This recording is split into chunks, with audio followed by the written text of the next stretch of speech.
to the channel. My name is Lisa Elvin Steltori, and I'm a genealogist and a passionate traveler. Over the last few years, I've been featuring each fille du roi, or king's daughter, and getting to know their stories a little bit better. There are over 700 of them, and today we're on episode 235.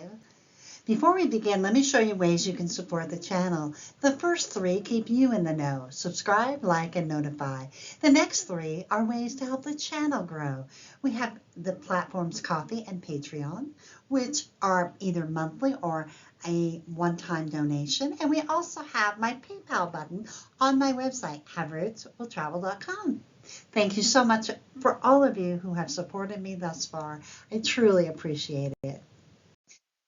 Episode is 235, Marie Damois, and she is a viewer request. And when I looked in my files, my best friend, this is one of her great-grandmothers, and one of my genealogy cohorts is also part of this dynamic as well. So let's have a look at Marie's story. Marie was born in 1649 in a commune called Saint-Jean-d'Elbeuf in France. It is found in the Normandy region, in part of the Seine-Maritime department. There are about 16,000 people who live in this particular commune, and the first written record of the town was in the 10th century on a map designed by Richard I of Normandy. The church that she would have been baptized in is from the 12th century, and we see it here on the upper right of your screen. Upon her father's death, she embarked on her fabulous journey of her fille du roi. Le Jean-Baptiste brought her to New France, and she arrived here on June 30th, 1669. She was carrying with her a dowry worth 350 pounds, very much more substantial than many of the other filles du roi. The groom that she selected and who selected her was Léonard Faucher de Saint-Maurice. He was born in 1642 in Saint-Maurice-les-Brousses in France, just outside of Limoges. His parents were Barthélemy Faucher and Sibylle Briand. And the Saint-Maurice-les-Brousses, the church that you see here, was built in the 18th century, because the church that had originally been built in this tiny community of about 1,600 people dated from the 13th century and was destroyed by a little thing called the French Revolution. And then the town finally was able to rebuild.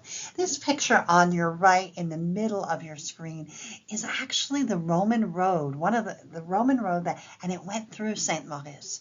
And images and artifacts from that ancient period can be found even to this day. And this bottom picture is the quiet community of St. Maurice. We can't forget that it is part of the Nouvelle-Aquitaine region and part of the Département Haute-Vienne.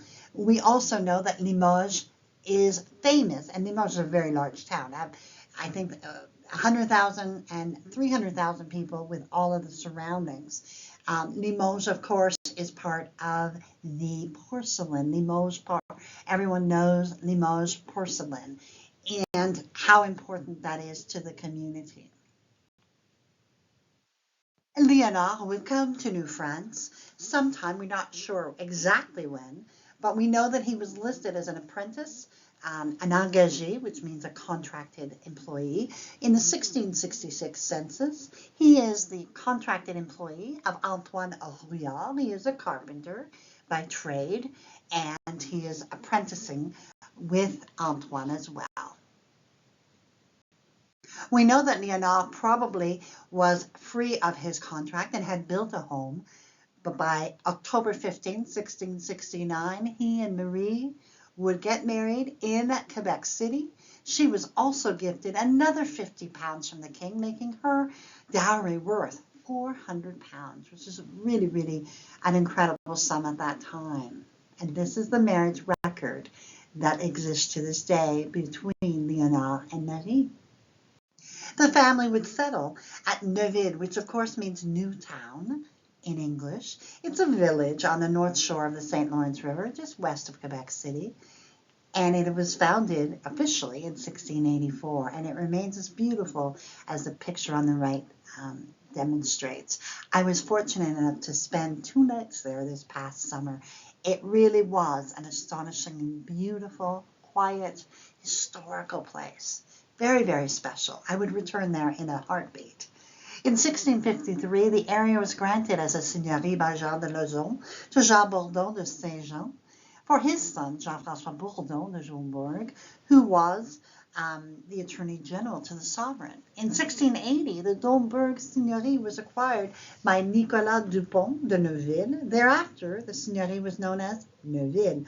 I tell you all that because I want you to know when you're doing genealogy, you may come across documents that say Dombourg. Remember, Dombourg and Neuville are exactly the same place. In 1679, the Saint François de Sales parish was formed and it became a civil parish in 1684. Also, the place was also known as Pointe-aux-Trembles, in reference to the point on which the church was built, which was once covered with aspen, which is the English translation of the word tremble, and birch, another type of wood. In the 1681 census, we find Léonard, Marie, Nicolas, Madeleine, Marie, Elisabeth, Geneviève. They have one fusil, one gun, 3 bêtes 3 goats, and 20 arpents, which is a pretty amazing amount, probably between, I would say, 16 to 18 acres of land. They would go on to have 11 children. Nicolas would marry Marie-Madeleine Langlois and have 11 children, 7 of whom would make it. Marie-Madeleine's mother was Elisabeth Crétel, who we profiled in episode 12. Madeleine married Guillaume Pinel, but did not have any children. Guillaume's mother was Anne Ledet, a fille Marie. Marie-Catherine married Antoine Delisle and had 13 children, all of whom made it. Antoine's mother was fille du roi Louise de Grange, who we have not yet profiled. Elisabeth married another Langlois, this time Etienne, and had 11 children, 6 of whom made it to adulthood. Etienne's mother was, of course, Elisabeth Crétel. Now, I was fortunate to shake the hand of a Langlois who had tended to this land for the last, this Langlois, I think, branch had come from 14 generations. And I was fortunate enough this past summer to shake the gentleman's hand. So he would be my 9th cousin or something. So it was pretty amazing. Geneviève Françoise married Jean-Baptiste Lefebvre and had 2 children, both of whom survived. Jean's mother was fille Marie, Marie-Charlotte Petit, who we have not yet profiled. The first Jean-Baptiste would die in infancy. The second Jean-Baptiste would marry Marie-Françoise Junot and have 5 children, all of whom made it to adulthood. Marianne married Jean-Baptiste Delisle, whose mother was Louise de Grange, who we noted, we have not yet, who was a fille du roi. They had 12 children, 8 of whom made it to adulthood. Marie-Thérèse married François Delisle, again the Delisle family. His early death meant that she would remarry, and she would marry François Prou and have 12 children, 9 of whom made it to adulthood. She would have 2 children with François Delisle, 1 of whom made it to adulthood. Barbe would marry Raymond Guy and have 3 children, unfortunately none of whom made it to adulthood. And Léonard married Angélique Desert, who was the widow of a Nicolas Langlois, but they did not have any children together. She would pass away first in 1708. She was 59 years old. She and Léonard would have been married 39 years. She would have 110 descendants by 1729. Léonard would live another 17 years, dying at the remarkable age of 84 in 1726. They are both buried at the cemetery at Neuville. As befits a founding family, Léonard is profiled in our French-Canadian Ancestors episode, volume 13, and it is found in pages 113 to 126. It's a fabulous little story, and please have a look. You can access these books through our Free French-Canadian Ancestors. It's a Facebook group. Go ahead and join for free, and you will be able to download or view these books.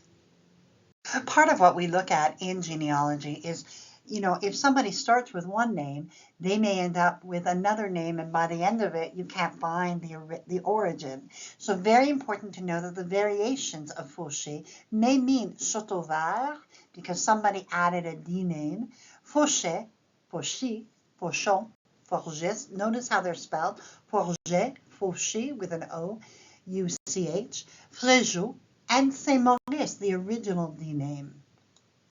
As befits a pioneer family, we have numerous plaques and monuments to them. In 1984, the town of Neuville set out to commemorate the families that had existed and were still there 350 years later. And you can see that the Fauchers are still there after all those years.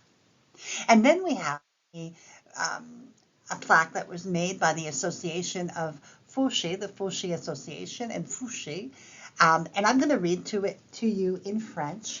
Hommage à Léonard Faucher de Saint-Maurice, originaire de Saint-Maurice de Limoges. Le premier Français du nom de Faucher à s'établir au Canada en 1666. Il épousait Marie Damois à Québec le 15 octobre 1669. Il compte parmi les fondateurs de Neuville et sont les ancêtres des familles Châteauvert et de certaines familles Faucher et Saint-Maurice. Now in English, Léonard Faucher de Saint-Maurice, who was originally from Saint-Maurice of Limoges, he was the first Frenchman from the name of Faucher to establish himself in Canada in 1666. Go on to marry Marie Damois at Quebec the 15th of October 1669.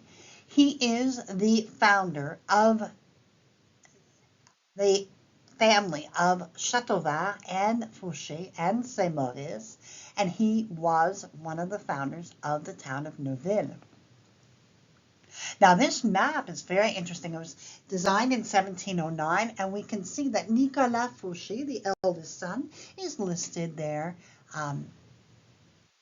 his land. So that is how long this family has been at Neuville. If this is your heritage, you must go to Neuville and experience it.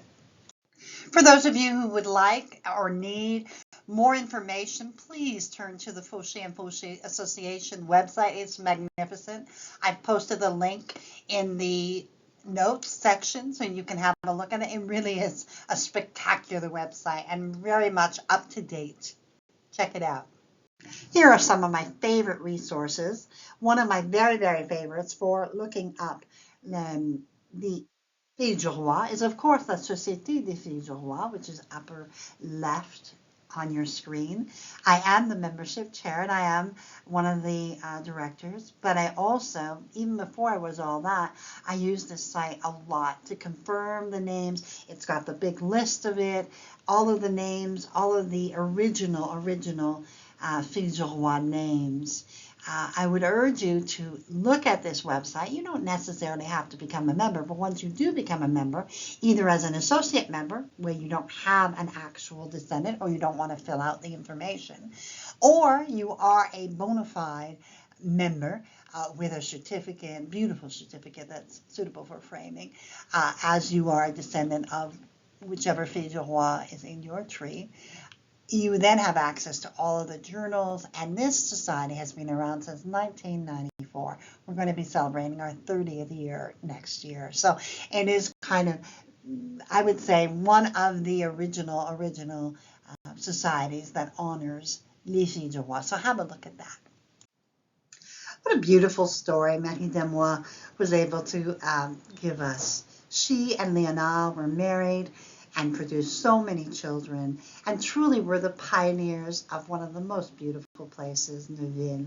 So it was a remarkable story to be able to tell and be there and be part of it. There was no big drama. She just came, she got married, she had children, and lived a life. And for that, we are eternally grateful for all that she must have gone through, and was absolutely a pioneer for not only Neuville, but also of New France. So we bless her memory, and we are ever grateful that she came to our shores. And I am thankful as well for my patrons and supporters. Thank you so much for all of your support and your wonderful words of encouragement I truly, truly appreciate each and every one of you. Thank you so much. So until I see you on episode 236, au revoir.